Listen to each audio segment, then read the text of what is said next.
Ginebra player na maaaring tuluyang magpatulog na sa Northport this semis, na siyang alam kung paano magagawa ng paraan para manalo dito sa Northport. Sino ito? At TNT. Paraan ng pagbibigay tribute sa TNT Star Guard na veteran na si Jason Castro. At mga tirador or shooter na si Arvin Tolentino and Jordan Heading isasahog sa gilas. So yan ang ating mga tatalakayin. So sa nangyaring labanan dito lang sa Game 4 ng semifinals sa serye ng Ginebra at Northport, nito lang nakakuha ng panalo ang Northport, na kung saan after tambakan ng 3 sunod na laban ng Ginebra, siya namang nakagawa ng paraan sa pang-4 na laban para sa isang panalo. So sa nangyaring larong ito lumabas ang strong and weaknesses ng Ginebra at Northport. Sa Northport, lumabas na nga yung strong ng kanilang team sa pamamagitan ng kanilang mataas na outside shooting or mataas na porsyento ng outside shooting na siyang naging bala nila this elimination. So sa Ginebra naman, lumabas yung weakness nila pagdating sa turnover, na kung sa dami ng turnover nila, kabaliktaran para sa Northport na siyang nakukonvert nila sa magandang opensa. So may isang player tayo na napansin sa Ginebra na maaaring makatulong sa team din talaga, na siyang nakakaalam sa mga pagkukulang at pagkakamali nila sa Game 4 ng semis. At ito nga'y ang Ginebra rookie na si RJ Abarientos, na kung saan ayon sa nabasa nating naging pahayag nito, na kung saan parang sinasabi niya rito na same mindset pa rin raw, na kung saan kailangan nga raw nilang i-improve yung kanilang weaknesses. So alam ni RJ kung ano yung kahinaan ng team, at ang maganda rito, desidido siya at sila na i-improve pa kung ano yon. Kumbaga, kung mai-improve nila yung kahinaan ng team, maaaring maging malaking parte or maging daan nila para tuluyang makaalagwan na sila dito sa Batang Pier. At dito tayo about kay Jason Castro.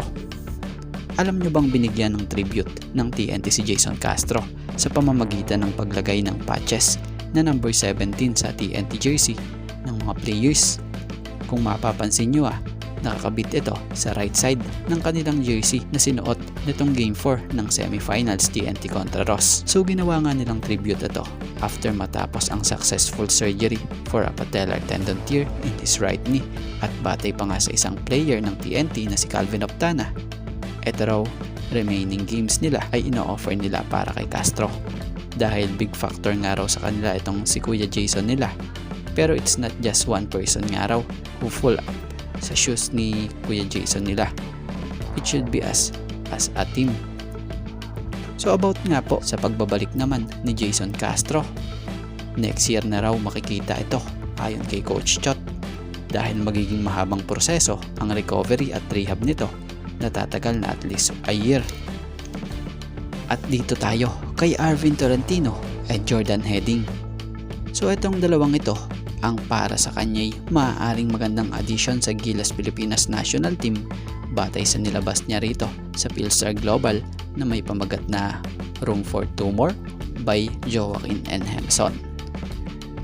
Dahil si Jordan Heading araw ay isang 6'2" guard na siyang nakapaglaro noon for Gilas sa 2020 FIBA Asia Cup Qualifiers, 2021 FIBA Olympic Qualifying Tournament in Serbia, and 2021 FIBA World Cup Asian Qualifiers. Si Heading nga 29-year-old na kung saan nag-average sa 6 na game niya itong napaglaruan dito sa Gilas ng 10.2 points per game. Itong araw ay isang big guard na siyang lights out shooter, tough defender, and heady quarterback. At si Arvin Tolentino naman niya raw isang 6'4" na kung saan nakapaglaro para kay Coach Team last SEA Games and Asian Games, na kung saan nakakuha ang Gilas ng gold. So ito nga rin nakapaglaro kay Coach Team sa Barangay Ginebra. So si Tolentino 29-year-old, isang crack perimeter gunner, fights for rebound, alam kung paano patakbuhin ang triangle system.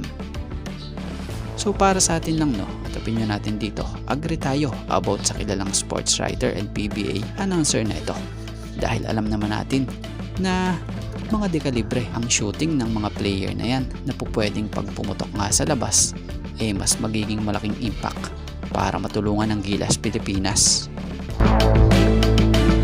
So sana no,